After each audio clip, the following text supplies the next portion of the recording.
Hello दोस्तों, आज मैं आपको बताने जा रहा हूँ भारत के अंदर इस समय राज्यसभा सांसद का चुनाव चल रहा है। हर नेता अपने अपने दिमाग से अपने अपने स्तर से अपने अपने आप को तैयार कर रहा है। कुछ छोटे दल बड़े बड़े नेताओं को अपनी पार्टी से सपोर्ट करके राज्यसभा भेजना चाहते हैं। तो आज मैं आपको देश के एक ऐसे जाने माने वकील के बारे में बताने जा रहा हूँ जो कि भारतवर्ष के बहुत बड़े वकील हैं तथा कांग्रेस के सबसे पुराने सहयोगी और तथा सबसे पुराने नेता रहे हैं। तो मैं बात कर रहा हूँ कपिल सिब्बल की। कपिल सिब्बल समर्थन लिया पर एसपी से दूर क्यों हैं कपिल सिब्बल, मैं आज आपको पूरी जानकारी बताता हूँ। राज्यसभा इलेक्शन 2022 चालू हो गया था। कपिल सिब्बल को उत्तर प्रदेश से राज्यसभा का उम्मीदवार बनाया गया। समाजवादी पार्टी के समर्थन से चुनावी मैदान में वे उतरे हैं, लेकिन सिब्बल का किसी पार्टी में ना जाना 2024 को देखते हुए गैर बीजेपी गैर एनडीए ताकतों को एक साथ लाने की कवायद भी बताई जा रही है। कांग्रेस की G23 के मुखर स्रोत और पूर्व केंद्रीय मंत्री कपिल सिब्बल ने पिछले दिनों का पार्टी से इस्तीफा तो दे ही दिया था, साथ ही समाजवादी पार्टी के समर्थन से राज्यसभा के लिए नामांकन भी भर दिया।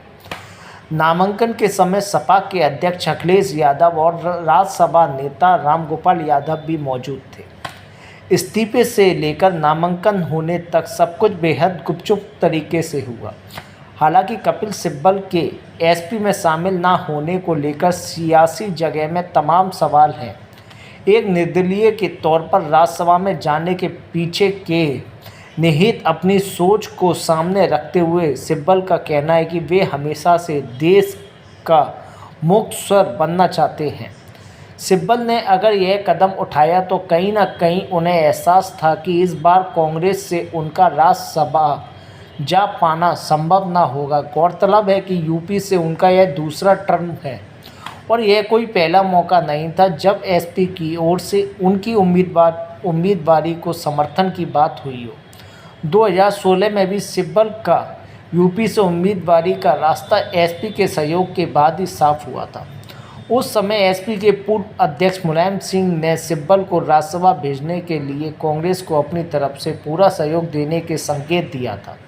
कहा जाता है कि मुलायम के संकेत के बाद ही कांग्रेस ने सिब्बल को यूपी से टिकट के फैसले पर अंतिम मोहर लगाई थी। कपिल सिब्बल देश के जाने माने वकील ही नहीं बल्कि राजनीति में उनकी अपनी एक अलग हसरत है।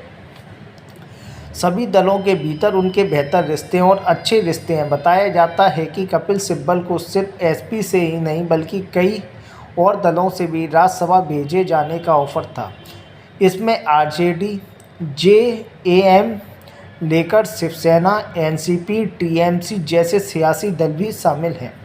सूत्रों के मुताबिक एनसीपी और टीएमसी से तो सिब्बल को राज्यसभा टिकट के अलावा संगठन के उपाध्यक्ष जैसे पद का प्रस्ताव भी था, लेकिन कांग्रेस से निकलकर किसी दल के साथ फिलहाल नहीं रहना चाहते थे। इसके पीछे आगामी 2024 के मद्देनज़र गैर बीजेपी और गैर एनडीए ताकतों के साथ लाने की कवायद भी बताई जा रही। खुद कपिल सिब्बल कह चुके हैं कि हम विपक्ष में रहकर 2024 के मद्देनज़र एक गठबंधन बनाना चाहते हैं। सोच है कि अगर वे किसी दल से जुड़ते हैं तो उस दल का बैगेज एक मकसद से बांधा बन सकता है। दलों के बीच आपसी समीकरण के चलते कुछ दलों को साथ खाने में परहेज होता है। मसलन अकाली दल, बीजू जनता दल जैसे कांग्रेस के साथ आने में ही हिचकिचा सकते हैं। एक वजह यह भी मानी जा रही है कि राजनीति में उनके कद और हैसियत को देखते हुए क्षेत्रीय दलों के हाईकमान के नीचे काम करना आसान नहीं होगा। खासकर युवा नेतृत्व के नीचे चर्चा है किसी एक दल के साथ जोड़कर। फिलहाल वह बाकी और दलों के साथ अपने रिश्ते के दायरे को संकुचित नहीं करना चाहेंगे। कांग्रेस ही रहेगी विचारधारा। हालांकि किसी और पार्टी से जुड़ने या ना जुड़ने के पीछे की सोच काफ़ी कुछ सिब्बल के इस्तीफे और उसके बाद घटनाक्रम और उनके बयानों से भी झलकती है। कांग्रेस से इस्तीफा देने के बाद भी वे अपनी विचारधारा अभी भी कांग्रेस से ही मानते हैं।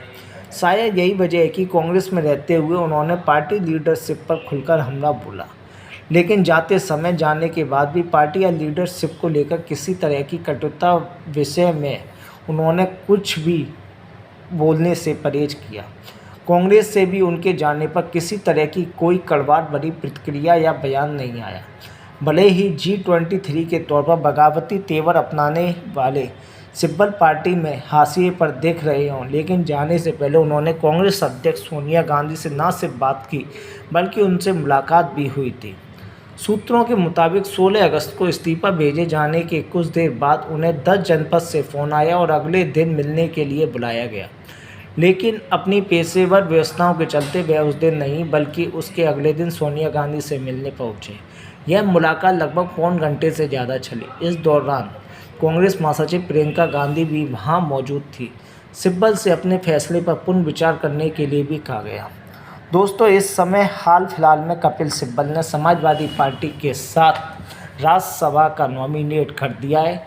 इसी के साथ साथ अब वो राज्यसभा सांसद बन जाएंगे और भविष्य को देखते हुए उन्होंने जिस प्रकार कहा है वो किसी भी पार्टी को सपोर्ट नहीं करेंगे या फिर उसका पथ नहीं लेंगे। सीधी भाषा में कोई पार्टी का चिन्ह नहीं होगा, ओनली वो राज्यसभा भेजे गए हैं समाजवादी पार्टी के सपोर्ट से।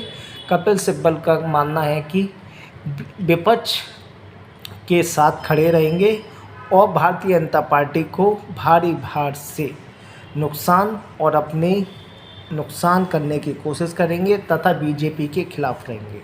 धन्यवाद दोस्तों, मैं ऐसी ही न्यूज़ लेकर आपके पास आता रहूँगा। आप हमारे YouTube चैनल को सब्सक्राइब करें तथा लाइक करें। धन्यवाद दोस्तों।